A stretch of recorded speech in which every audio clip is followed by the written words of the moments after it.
जी। देखिए, जो मैं कहूंगा कि इस सरकार ने, मोदी सरकार ने संविधान की इतनी धज्जियां उड़ाई हैं कि अब इन्हें ये ज्यादा परवाह नहीं करते। लेकिन वो एक अतिरेक की स्थिति में पहुंच गए, जनता उस अतिरेक की स्थिति में नहीं पहुंची। स्वतंत्र और निष्पक्ष चुनाव एक तरह से भारतीय संविधान के आधारभूत ढांचे का हिस्सा है वो। और वो अगर मैं कहूं 1973 जो केशवानंद भारती केस है, वहां पर भी जो है उसको माना गया कि स्वतंत्र और निष्पक्ष चुनाव होना चाहिए।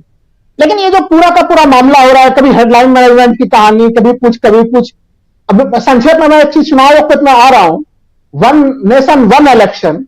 अब आज सोच के देखिए कि ये चुनाव आयुक्त की नियुक्ति करनी थी, उसके ऊपर चर्चा ना हो सके, आज भी ये हेडलाइन मैनेजमेंट का ही हिस्सा था राजीव। क्योंकि जब तमाम जगह पे बीजेपी के लोगों से मैं पूछ रहा हूं कि आपको अगर वन नेशन वन इलेक्शन में इतनी ज्यादा रुचि है, आपको जम्मू कश्मीर का चुनाव तो साथ में करा दीजिए। 31 सितंबर तक जम्मू कश्मीर के चुनाव कराने थे आपको, वहां पर विधानसभा और लोकसभा चुनाव साथ में करा दीजिए। हरियाणा के मामले में, अरे अभी तो मुख्यमंत्री जी ने इस्तीफा दिया था, विधानसभा भंग कर देते। 6 महीने बाद हरियाणा के विधानसभा चुनाव होने वाले हैं, तो आप 6 महीने के लिए आप नए मुख्यमंत्री लेके आ जाते हैं। तो वो जो आपने कहा ना राजीव जी कि राष्ट्रीय पार्टियों में 2 पार्टियों का नाम है जो समर्थन कर रही है वन नेशन वन इलेक्शन का, उसमें से भारतीय जनता पार्टी को भी हटा दीजिए राजीव जी। वो भी कहने के लिए समर्थन कर रही है, करने के लिए समर्थन वो भी नहीं कर रही है। हेडलाइन मैनेजमेंट के लिए न्यूज लाना था, नहीं तो कम से कम जम्मू कश्मीर, हरियाणा, महाराष्ट्र ये सब कुछ ज्वलंत उदाहरण हो सकते थे। तब एक जो कि राष्ट्रीय पार्टी बची उसके समर्थन के लिए। इसलिए उस मुद्दे को मैं भी यहीं पर छोड़ रहा हूं। अब आ रहा हूं चुनाव आयोग के मामले के ऊपर। देखिए, यह एक अति गंभीर मामला है, और गंभीर मामला इसलिए है कि सरकार जो है कि होता है ना कि आपको चेतावनी दिया जाए, लेकिन उस चेतावनी के बावजूद भी आपका रवैया वैसा ही हो। क्योंकि जब अरुण गोयल की नियुक्ति हो रही थी, तब भी आप 15 मई 2022 को वो पद खाली हुआ था, लेकिन जैसे ही इलेक्शन कमीशन ने सुनवाई शुरू कर दी और लगा सरकार को कि इलेक्शन कमीशन कुछ नया रूपरेखा लेके, सुप्रीम कोर्ट इलेक्शन कमीशन में नियुक्ति को लेकर कुछ नए नियम कानून ला सकती है, तब सोचिए उसी बीच में उन्होंने आनंद फानंद में इस्तीफा दिलाते हैं और अगले दिन जो है कि उनकी नियुक्ति होती है।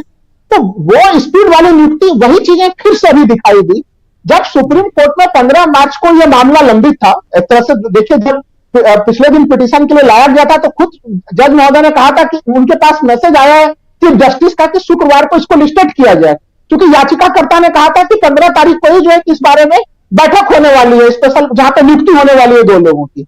लेकिन उन सब चीजों को नजरअंदाज करते हुए कि सुप्रीम कोर्ट का वो इंतजार करे, और इन्होंने नियुक्ति कर डाली।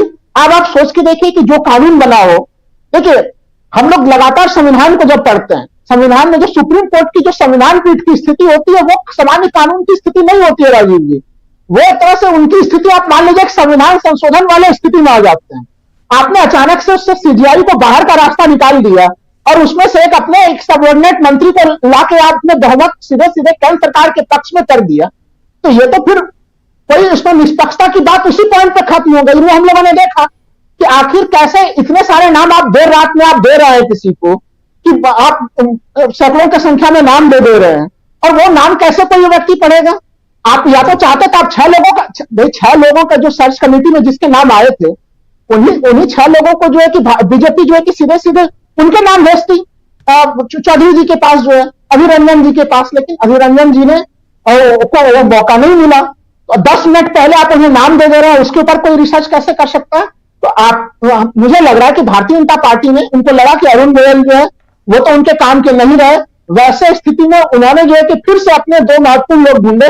क्योंकि सुप्रीम कोर्ट की टिप्पणी याद रखनी चाहिए, सुप्रीम कोर्ट ने कहा था कि हमें ऐसा इलेक्शन कमिश्नर चाहिए, अगर प्रधानमंत्री भी नियम तोड़े तो उनके आंख में आंख डाल के सवाल पूछे उनसे कि आपसे कैसे जो है कि नियमों का हनन हो रहा है। लेकिन क्या ये दोनों चुनाव आयुक्त वैसे होंगे? सबसे बड़ा सवाल तो ये है। मुझे याद है कि 2014 में चुनाव आचार संहिता लागू हुई थी 8 मार्च को, 2019 में लागू हुई 10 मार्च को, और आज सोच लीजिए कि हम लोग चर्चा भी कर रहे हैं कि 17 मार्च को। यानी कितना ज्यादा आपने विलंब किया है। आप पूरे इलेक्शन प्रोसेस को किस तरह से प्रभावित करने का प्रयास कर रहे हैं। इसलिए जो सरकार का जो दावा है ना 370 वाला दावा, वो दावा पे हम लोग विश्वास नहीं कर सकते। अगर उनको 370 के दावे पे विश्वास होता राजीव जी, तो बीजेपी के पास यह ऐतिहासिक मौका था कि सुप्रीम कोर्ट ने इलेक्शन कमीशन ऑफ इंडिया को लेके एक कॉलेजियम बना दिया था, निष्पक्ष और तटस्थ कॉलेजियम था। वो कॉलेजियम निर्वाचन आयुक्तों की नियुक्ति करता, और फिर कोई आपके ऊपर आरोप नहीं लगाता कि आप चुनाव आयोग की संस्था का दुरुपयोग कर रहे हैं। लेकिन बीजेपी उस मामले पे, और बीजेपी भी कहना गलत चीज होगा, मोदी जी उस मामले को लगातार नजरअंदाज करते आ रहे हैं। घटना तो देखिए, इनकी नियुक्ति के चूंकि इलेक्शन कमीशन का मामला भी जनता के बीच में, 2020 में इन्होंने सीवीसी की नियुक्ति की थी, और सीवीसी की नियुक्ति में तो इन्होंने सारे नियम कानून ऐसे तोड़े थे कि सर्च कमेटी ने जिन नामों को सुझाया था उन नामों को भी इन्होंने नहीं लिया था राजीव जी। सर्च कमेटी के एक मेंबर को भी लास्ट में जो उसी का नाम डाल दिया। तो ये तो यहाँ पे ये है कि पता नहीं नियम कानून किसी चीज का कोई महत्व है या नहीं है। संवैधानिक संस्थाओं के ऊपर जो राहुल गांधी आरोप लगाते हैं, जो विपक्ष आरोप लगाता है कि ये संवैधानिक संस्थाओं को कोई महत्व नहीं देकर उनको तोड़ मरोड़ रहे हैं, उसका सबसे ज्वलंत उदाहरण है ये। आप अगर बीजेपी को अगर झटका लगा था इलेक्टोरल बॉन्ड के मामले को लेके, आप मान लेते फैसला को सीधे सीधे बीजेपी मानती, लेकिन नहीं मानी, आपने स्टेट बैंक को फिर से वहां पे भेज दिया। क्यों भेज दिया?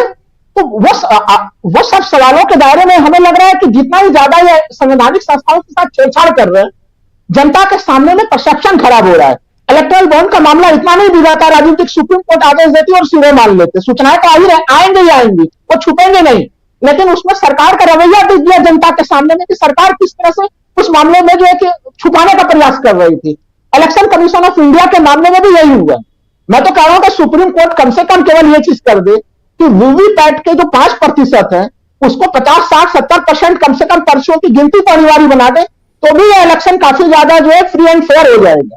लेकिन सरकार की छवि खराब हुई है, और सरकार के 370 के दावे पर जनता विश्वास नहीं कर रही, क्योंकि आपको अगर इतना परपंच करके चुनाव जीतने की नौबत आ रही है तो ये 370 और 400 वाले लक्षण नहीं है, ये 150 सीट जीतने वाले लक्षण है राजीव जी। वही तो समझ में नहीं आ रहा है। शुरुआत में मैं यहां अपने प्रस्तावना में रख भी रहा था कि आखिर 370 सीटें किस दम पे भाजपा कह रही है, और क्या यहां एक ही दम है, वो है चुनाव आयोग। इसके अलावा कुछ और है क्या? और चुनाव आयोग का जब हम जिक्र करते हैं तो बहुत सारी चीजें हैं, इसीलिए यहां एक पारदर्शिता यानी ट्रांसपेरेंसी की बात होती है बार बार। चुनाव आयोग आखिर क्यों पारदर्शी तरीके से चुनाव क्यों नहीं करवा रहा है? आखिर क्यों सवालों के घेरे में लगातार चुनाव आयोग रह रहा है? क्यों चुनाव आयोग के ऊपर कई तरह के सवाल उठाए जा रहे हैं, जैसे इलेक्शन जो है वो पारदर्शी तरीके से नहीं, आप 80 साल से ज्यादा उम्र के लोगों को घर पे जाकर वोटिंग करवा रहे हैं, बहुत अच्छी बात है, लेकिन इसमें कितनी पारदर्शिता है? क्या सब कुछ वहां सही है? जो बैलेट पेपर्स हैं वो सब सही हैं क्या?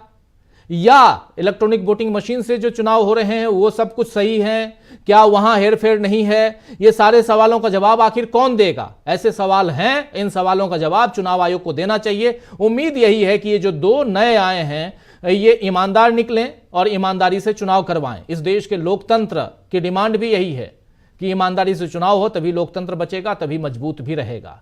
लेकिन आना चाहता हूं, एक दूसरी बात यहां रखना चाहता हूं, बहुत इंपॉर्टेंट है। जब हम बात कर रहे हैं, चर्चा कर रहे हैं सुप्रीम कोर्ट की,